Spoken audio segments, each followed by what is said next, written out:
We are the Georgia Worship Choir, and we're on a journey to parts unknown. Want to join us? See, we believe there is still a place for choirs in modern worship, and that God still uses choirs to bless people. But with fewer churches having choirs, where is a singer to go?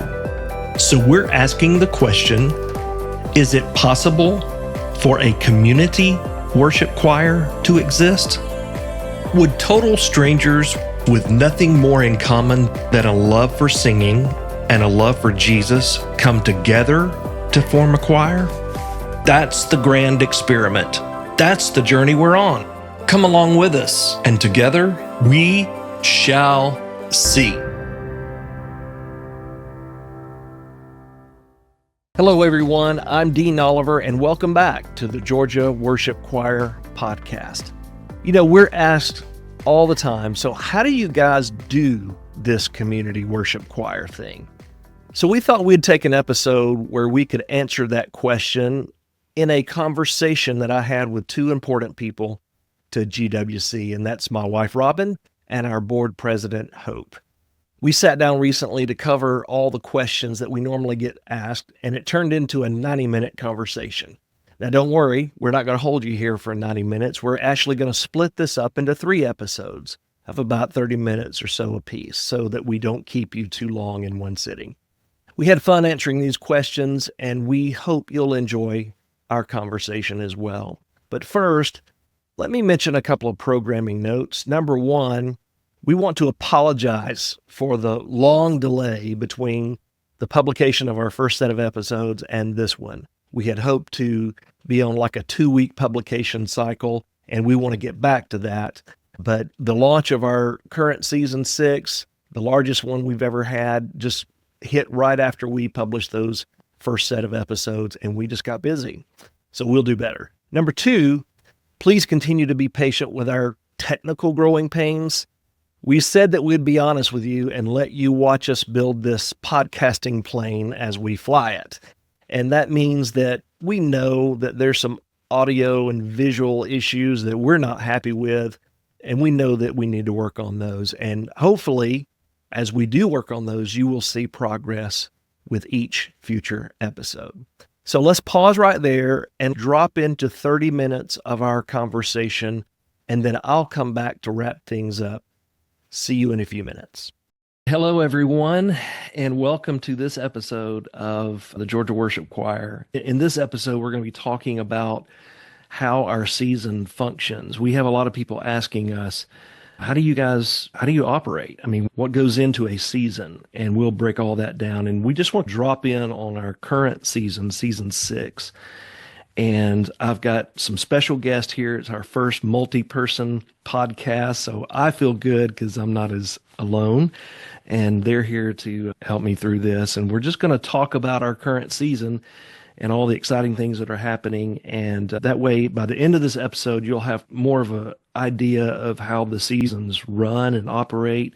You may be thinking about joining Georgia Worship Choir, and hopefully we can answer some questions as we go along. So we're glad that you're here. Thanks for dropping in on this call. I've got 2 wonderful people here. My wife, Robine Oliver, is with us, and I'll tell you more about what Robin does. And the other person we have here is Hope Wingate, and Hope has been with us from the very beginning, first season, and Hope is our board president, and we'll be talking about some changes that we made to our board structure because we're a fully accredited 501c3 nonprofit, registered with the state of Georgia, registered with the federal government. Donations are tax deductible and all that kind of stuff. And so we have to have a fully functioning board and accountability and all those kind of things. So let's just start off with, well, Robin, let's talk about what you do in a typical season. And I tell you what, let me just set the framework to say that we have 2 seasons a year. We have a fall season and a spring season, and we'll get into a little bit of the details of those in just a little bit. But Robin, what do you typically do in a season? What do I personally do in a season? Yeah. Every season that evolves a little bit, but for the most part, every season I help Dean when we begin to recruit people I help with the registration process. I do a lot of behind the scenes admin work, checking emails, checking registration, making sure we have the right contact information for the singers, helping with orientation, which we'll talk about a little bit for the new singers. Mhm. And on a typical week, I help a lot with just the setup, the takedown. I'm just a runner during practice, an extra set of hands for Dean or for whoever needs something in the choir. I'm just that backup person to do the odds and ends that aren't assigned to a particular person. Do you say that describes what I do? Yeah, yeah, it's a lot of admin. And in case you haven't listened to our previous episodes, and I encourage you to do that, it'll give you more of an idea, context. None of us are paid. We're all volunteers, and we all have full-time jobs. Robin is a nurse. Hope, you want to tell us what you do in real life? In real life, I am a homeschooling mother of three, and I am also a biblical counselor part-time, and I do many other things. I'm involved in several other ministries. So Yep. Yep. And so we've all got other things going on. And so there's a lot of, we'll talk about how we spread the load and spread the work so that it's not overwhelming. But Hope, give us an idea, talk about the seasons and how, because you were with us from the very beginning when we built out the structure. What does a community worship choir, what's that going to look like? What's our calendar going to be? And tell us about our structure right now. like you said, we have two seasons, one in the fall and one in the spring. We meet for 12 weeks, and the majority of those weeks are rehearsal time. And we meet at Lawrenceville First Baptist Church in Lawrenceville, Georgia, on Sunday evenings. And we usually end each season with 3 concerts. And those concerts are held at different venues, most of them at churches. We hope to add one outside this season, but the majority of them are at partnering churches. And so why did we set it up in a two-season format rather than just we sing all year long and maybe we have one period of enrollment? Why did we set it up in a two-season format? We understand that seasons are different for Mm. families and those who want to be a part of the choir. So we wanted them to feel like it was a family where they could come and go as their availability allowed them to. So if you come for the fall, you're not obligated to sing in the spring and vice versa. And it has really allowed people to seize the opportunity to be a part of it so that they don't feel so overwhelmed. Wow, this is the whole year commitment. Rather, it's mainly 3 or 4 months of commitment at a time. And that makes it much more doable for a lot of people. Yeah, that's right. And by the way, I should have said this in the beginning. We're still learning this podcast stuff and especially multi-person podcast. And so I have a habit personally, if I'm in real conversation with someone, I say, yeah, yeah. I have a habit of giving positive reinforcement to whoever I'm listening to. So one of the rules of podcasting is don't do that and don't create those sounds. So I'm working on that. So I found myself saying to Hope, yeah, yeah, that's what we do.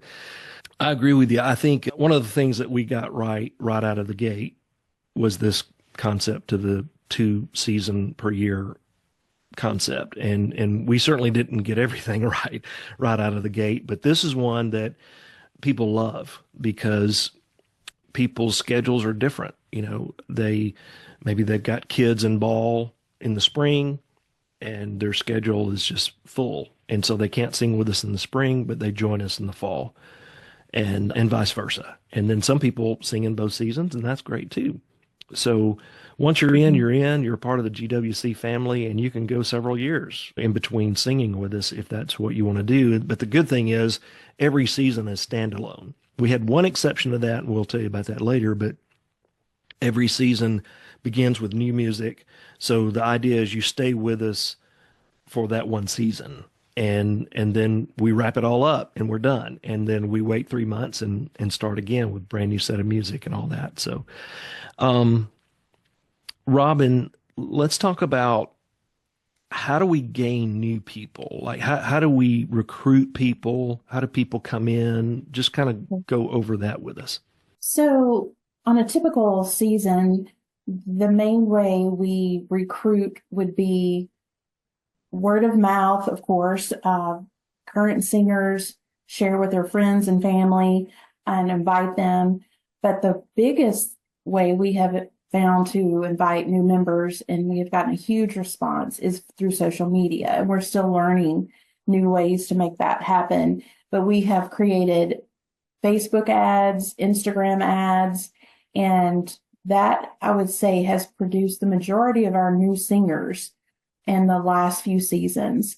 About 6 weeks before a season begins, we will start putting out a Facebook ad that goes out to a certain area. Dean, you might could explain that a little more, but we'll send out a Facebook message that goes out to a general population within a certain radius of where we rehearse. And we've done that on Facebook and Instagram. And I would say 80% of our new singers have shared with us that's how they heard about the choir. Do you want me to talk about orientation also? Well, let's pause for just a Okay. second, though. I think that's been one of the big surprises because we didn't do it in the very, very No. beginning. We kind of stumbled on it a little bit in incorporating Facebook ads, Mhm. and we were just blown away from the very beginning. Right. And people definitely, that is the number one recruitment tool that we have. Mhm. And we typically just do, like, we've had seasons where we had two rehearsal locations. Like there'd be a rehearsal on a Tuesday night in the north part of Atlanta, and then we would have a Gwinnett County location. And if you don't know the area, Gwinnett County is one of the most populous counties in the metro Atlanta area, kind of on the northeast side of Atlanta. And so wherever those rehearsal locations were, we just pulled back and did a 35-mile radius of those areas. And that's where we targeted the ads. And that's how people saw those. And yeah, by far, I mean, probably 5 to 1 or something like that, people come to us by social media. And some of the stories that come from that are neat too. How people have been praying about something to get involved in, or people have moved to Atlanta and they don't know anybody. You remember Tasha? Mhm. She moved her family here to Atlanta, didn't know a single soul, and saw us on Facebook and joined us, and we became her first set of new friends here in Atlanta. So thank you, Facebook and Instagram and all Mhm. those things. So what do they do if they see our ad to get the ball rolling? On our ad, we will tell them our GeorgiaWorshipChoir.com is our website. So we have that on all of our Instagram advertisements, Facebook advertisements, and we will tell them to go to the website, and there's a link they can click on if they would like to pre-register. We usually have pre-registration open for 3 to 4 weeks prior to the season beginning. And pre-registration is not a written in stone commitment. It's just they want to come check us out. They pre-register, and when they do that, it generates an email that I receive, and it gives me their contact information. And then at that point, after they have pre-registered, we will send them a link and information about orientation. This is something we probably started after maybe the third or fourth season. We began to realize as we were getting new singers, we had to find a way to get them information ahead of the first practice because it was a lot of information. It could be very overwhelming. And we've tried different methods, but this season we had them come to an orientation session a week or two before the launch rehearsal. And during that orientation, we went over different apps that they would use, ways that they're going to receive their music. We gave them a tour of the rehearsal location, made sure they knew where to park. where to come in the building, what to expect when they arrived at rehearsal. And during that, the only requirement we have for a singer, people say, do you have to audition? And we don't really have auditions, but we do require each person to do a pitch matching test. And it's literally 1 or 2 minutes at the piano with Dean, and he may have them sing a few notes after he plays them on the piano. He might have them sing Happy Birthday just to see if they can match pitch, because a lot of our singers, they don't even read music, and that's not a requirement that you can read music. We just need to know that you can match pitch when you hear the song. And most of our singers learn from hearing and from memory, and they cannot actually read the music. And that's been a surprise to some people. And once they come to orientation, we answer a lot of their questions, and they meet some friendly faces from the choir. We usually have a few alumni there, previous singers. We have a couple of board members, and we go over just what a season's like, what to expect. And so when they come that first practice, they have some familiar faces when they walk in the door, and that seems to have helped a lot. Yeah, and we used to not do that. Right. We used to do day of launch orientations. I remember when we first started, I think our orientation was 15 minutes long. And so Hope, tell us about launch rehearsal. What's that like, and why is that so important? Launch rehearsal is like a party because all of the alumni are so excited to see each other again after a break. We're excited to meet the new people that are coming in. And I'll say one thing about orientation too. Since we've made it a little separate event where you come before, that has really helped even the alumni, because you only need all that information one time. And second season, I remember sitting through all that information again once we'd already had it. So now it's just a much more efficient use of launch rehearsal time, and it allows us to have more fellowship together rather than the bookkeeping or the housekeeping aspects of joining the choir.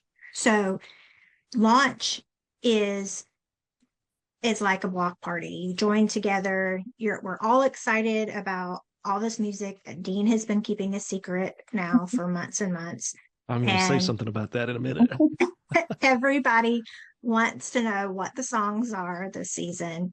And they also want to know if he picked one that they suggested on our Discord platform. And so it's a lot of hype, a lot of energy. And it's even a lot of energy from the new people, even though they may be nervous or shy. They have such a charisma about them coming in because it's all so new, and they just are soaking it all in. And it also helps the alumni re-energize and get back into the groove of meeting each week. So it's really great. Yeah. And we joke about the whole investigative activity that goes on trying to find out what music is going to be introduced at launch rehearsal. I even had one of our singers try to hack into my Spotify account to try to find out what songs we were going to do. And we had a big laugh about that. And of course she was unsuccessful. And how many songs do we do, Hope, typically? 13 to 15 songs each season. So we sometimes have one repeat, whether it's the doxology or a alumni favorite has become One Day, which is when we all get to heaven. And so it's really exciting to get to some of the songs we know. Some of the songs are really modern and we hear them on the radio, and some of them Dean pulls out of a cantata book from the 1980s probably, but it's still so good. Yeah.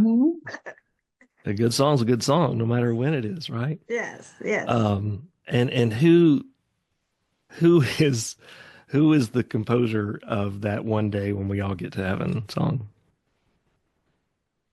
Oh wow, he's putting us on the spot. Why are you putting me on the spot? Who is the composer? Because I have totally forgot. I don't My know. brain has gone blank. He's Okay, well, really I have my music right here. Yeah, he's the English guy. He's the English Chris Tomlin. Why are we forgetting that? Are we supposed to know this? wow. This is totally That was getting trivia. cut out. Yes. Cut this out. Are we supposed to learn the composers? No, I don't test Eliza her over that. Hewitt, No, it's oh my Leonard gosh. Jarman, No. Beth Redmond, Matt Matt Redmond. Redman. Matt Redman. Oh my Oh my goodness. gosh. Wow.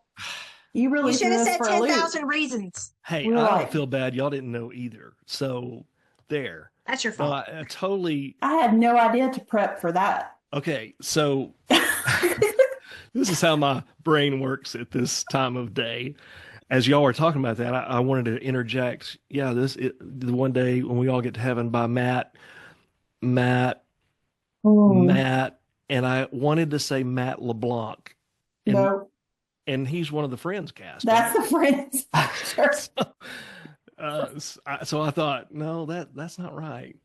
Oh my gosh, we may cut That's this. We may just chop. Yeah, I think we need this- to cut this this out whole Yes. section Mhm. off. because Hope this and will I be a had part very of- blank looks on our face when you're like, "Who is the composer of One Day?" We're like, "What?" This will be a That part is of not our, on my chart. No. This will be a part of our blooper reel, I guess. Yeah, that'd be good. Matt Redman. So Matt, if you're listening, I am so sorry, brother. I listen to your Shout music. out. Shout out to Matt Redman. I listen to your music all the time. I just had a brain blip. So yeah, launch rehearsal is just like a party. You're right. And while we're here talking about the new people and the new energy, Hope, tell everybody what we did last season. And the jury's out on whether or not we want to do that again. So what did we do? So for our 5th season, we had an alumni only season where you had to have sung in the choir one season prior to being able to return for the 5th season. And we did a poll of all of our previous music, and the choir basically got to vote on what songs were going to be a part of the program for the season. So 13 or 15 songs made the cut. And it was, like you said, it was a journey of repetitiveness, I guess. Revisiting those songs, some even from first season. But I've said before that it was a real treasure because some of those songs, when you're required to sit with them for that much longer, it's like the Lord really impacts you in a deeper way. He meets you in a deeper place because it required you to really listen and lean in to hear what he was trying to speak through those songs. And it's always uncanny, no matter what songs you pick throughout the seasons, everyone can testify that there's always one song that was perfect for them that season, that really encouraged them, helped them through a rough time, and brought them closer to the Lord. So it was a really special time. It allowed the alumni to bond closer together and make fellowship make more friendships, I think. But it also was hard in the sense of we were very familiar with the music. So there was a slack in practicing. Yes. I was waiting to see what word you chose. Yes. There was I know that song. I don't need to rehearse my part. And then we get to rehearsal and we're drilling parts on the piano that should have been known several seasons ago. So it was definitely a challenge for our memory and motivation. And so we'll see if season 10 gets an alumni season as well. Yeah, I think it was definitely, we got some good positive response from singers and the audience of enjoying hearing those songs again. And there were still in that group, and I think we ended up with what, Robin, 50 or so in that? An average Yeah. low 50s. So for context, we've had, I don't know what our number is now. We're not quite at 200, but we've had around 175 individuals over the last 6 seasons who have participated, who've made it as far as a concert. So 175 people are alumni to our effort. And so there was still, even coming back to the old music, there was a lot of learning that needed to take place because some of the people just joined us in season 4, and we pulled music from seasons 1 through 3, and they had to learn all that. I think the only downside to the alumni season was just the lack of the new people. Just the lack of that energy. energy. Yeah, the energy and the excitement, and because it's like when new people join, it's like Christmas morning. It's like seeing the kids with their toys, and we remember. Oh yeah, that's what it was like to come into this thing new and fresh. So, all right, let's get back to our outline here. So Robin, tell us about this season. How many people pre-registered approximately? In the very beginning? Yeah, just our total pre-registrants for this season. How many? Before they dropped off? Right. We had about 140, I would say, pre-register in the very beginning, and that included alumni and new singers. We probably had 140 in the beginning. You want me to give the breakdown of how that played out? No, I'm going to let Hope talk about what we ended up with. Okay. So 100, and that was our largest pre-registration period. And that was fun seeing how people came in. But Hope, we ended up with what? Finishing the orientation process and making it to that first rehearsal. How many did we have? 95 made the commitment, took the plunge. That's right. And where did they come from? Those 95 are coming from 9 different metro Atlanta counties, and they're representing 50 different churches. That's what's amazing. Yeah. And Robin, you will know, out of that 95, how many were brand new? Because I know they outnumbered the alumni. We had about a little over 50 brand new people and around 40, 42 alumni. Yeah. So we had drop off. We always have drop off people. And we tell them, like Hope said in the beginning, we tell them, look, if you have even the slightest thought that you might want to sing with us, go ahead and pre-register, so that it gets you on the mailing list and we get information to you. And so we know that not everyone is going to sign up. And a lot of people, the vast majority of people that don't show up end up emailing us and telling us the reason why, whether it's, hey, I wanted to join you guys so bad. I'm so sorry. Work, family. And we don't ask them to give us a reason, but they just volunteer the reason. And then one of the biggest reasons is distance. We only have one rehearsal location now on the northeast part of town. And I've told other people, we have had so many people from all other parts of Atlanta say, if you were only a little bit closer, if you had a rehearsal location inside the perimeter, we would come join you, and we would probably double, if not triple, in size. And so we're working on that. We're working on future locations because that is an issue. So Hope, when and where do we rehearse now? Let's talk about our kind of our home base right now. Where is that? So we have one rehearsal a week on Sundays in the afternoons, and we meet at Lawrenceville First Baptist Church in Lawrenceville, Georgia. What time? What times? 4:30 through 6:30. That's correct, Hope. You didn't say there was going to be a quiz. I know. Hey, 4:30 to 6:30, and that seems to be really working well. Gets people out before dinner time, really, and so for some people, the distance is great because they live in Gwinnett County and we're close by. I want to just give a shout out to Lawrenceville First Baptist Church because they are so gracious as a host, and it's a perfect facility for what we do, and so we appreciate that. Okay, guys, we're going to pause the conversation and we'll pick up right there in our next episode.